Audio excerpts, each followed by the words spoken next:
আজকে জারুজ ইসরায়েল ইরানের উপর অবৈধ হামলা করেছে।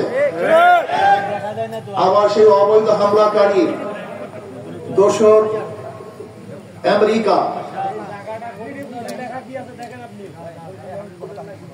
অবৈধভাবে ইরানের উপর আক্রমণ করেছে। নাম দিয়েছে কি? সন্ত্রাস বিরোধী আন্দোলন। জারুজ ইসরায়েল যদি ইরানের উপর অবৈধ আক্রমণ করে তারাই তো সন্ত্রাসী হবে, টেররিস্ট হবে। কিন্তু আজ পর্যন্ত আমি কোন মিডিয়ায় এই কথা বলতে শুনি নাই সন্ত্রাস ইসরায়েল ইরানের উপর আক্রমণ করেছে, এরকম বক্তব্য এখন পর্যন্ত কোন মিডিয়া আসে নাই। অথচ নিরীহ মানুষদের উপর আক্রমণ করেছে, তাদের কি আমেরিকা সন্ত্রাস বলতেছে? এইভাবে মিডিয়াগুলি ইসলামের বিরুদ্ধে বিভিন্ন অপপ্রচার চালাতে চালাতে মুসলমানদের মাথার মধ্যে ঢুকছে ইসলাম মানি মনে হয় পাহাড়, ইসলাম মানি মনে হয় আমাদেরকে আবদ্ধ করে ফেলবে। অথচ ইসলাম ক্ষমতা আসলে যেই মানুষগুলি ভয় পায় সেই মানুষগুলি মুক্তি পাবে, সেই মানুষগুলি শান্তি পাবে। আমি আশ্চর্য হয়ে যাই গরিবদের আচরণ দেখে। ইসলাম তো গরিবদের জন্য, অসহায় মানুষদের জন্য ইসলাম, বিধবাদের জন্য ইসলাম, মিসকিনদের জন্য ইসলাম, সাধারণ মানুষের জন্য ইসলাম। অথচ দেখা যায় ইসলামের জন্য গরিবরা চেষ্টা করে না, সাধনা করে না। পুঁজিবাদী অর্থনীতি কোনোদিন মানুষকে মুক্তি দিতে পারে না। পুঁজিবাদী অর্থনীতি ধনীকে ধনী বানায়, গরিবকে গরিব বানায়। হে লালমনিরহাটের গরিব বন্ধুগণ, বাংলাদেশের গরিবরা খুব ভালো মতো শুনেন, বোঝার চেষ্টা করেন। পুঁজিবাদী অর্থনীতি ধনীকে ধনী বানায়, গরিবকে গরিব বানায়।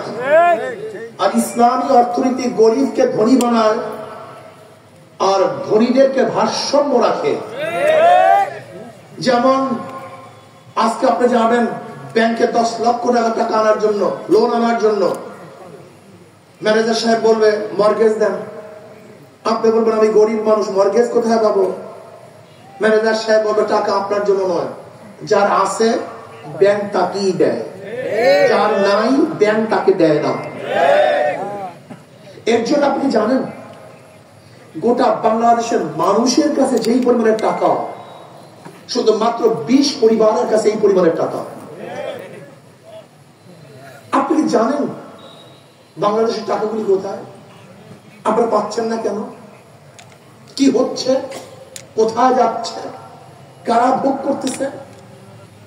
মাত্র 16 বছরে এই বাংলাদেশ থেকে 28 লক্ষ কোটি টাকা পাচার হয়েছে। 28 লক্ষ কোটি টাকা। এই টাকাগুলি কাদের? এই গরিবদের। বলতে পারবো যে আমরা রিলিফ নেই, আমরা টাকা দিলাম কোথায়? আপনার মাথার মধ্যে যে টুপি, এই টুপির মধ্যে ভ্যাট আছে, ট্যাক্স আছে। আপনি যে পরিধান করছেন জামা, এই জামার মধ্যে ভ্যাট আছে, ট্যাক্স আছে। আপনি যে ঘড়িটা ব্যবহার করেন তার মধ্যে ভ্যাট আছে, ট্যাক্স আছে। আপনি বাথরুমের জন্য যে বন্যা ব্যবহার করেন তার মধ্যে ভ্যাট, ট্যাক্স আছে। আপনি থাকার জন্য যে টিন ব্যবহার করছেন তার মধ্যে ভ্যাট এবং ট্যাক্স আছে। এমনকি ভিক্ষুক ভিক্ষা করার জন্য যেই থলিটাকে ব্যবহার করে তার মধ্যেও ভ্যাট আছে, ট্যাক্স আছে। আপনি সার ব্যবহার করতেছেন তার মধ্যে ভ্যাট, ট্যাক্স আছে। আপনি কারেন্ট ব্যবহার করেন, আপনি নিঃশ্বাস গ্রহণ করেন, বাংলাদেশের প্রত্যেক জায়গায় ভ্যাট, ট্যাক্স। আপনি যে রাস্তা দিয়ে হাঁটেন তার মধ্যে ভ্যাট, ট্যাক্স। আপনি যে রিক্সা চালান তার মধ্যে ভ্যাট, ট্যাক্স। আপনি যে গাড়ি ব্যবহার করেন তার মধ্যে ভ্যাট, ট্যাক্স।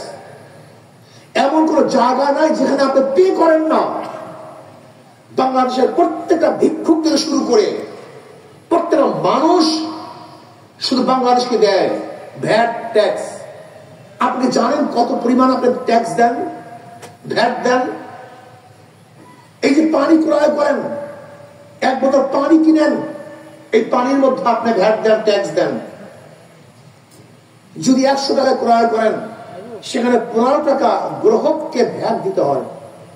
15 টাকা আপনি দিতে হয় 100 টাকার মাল ক্রয় করলে। ভ্যাট নেয় কাদের থেকে? ক্রেতার থেকে। এই ক্রেতারা 15 টাকা পার শতকে ভ্যাট দিয়ে তারপর জিনিস ক্রয় করতে হয়।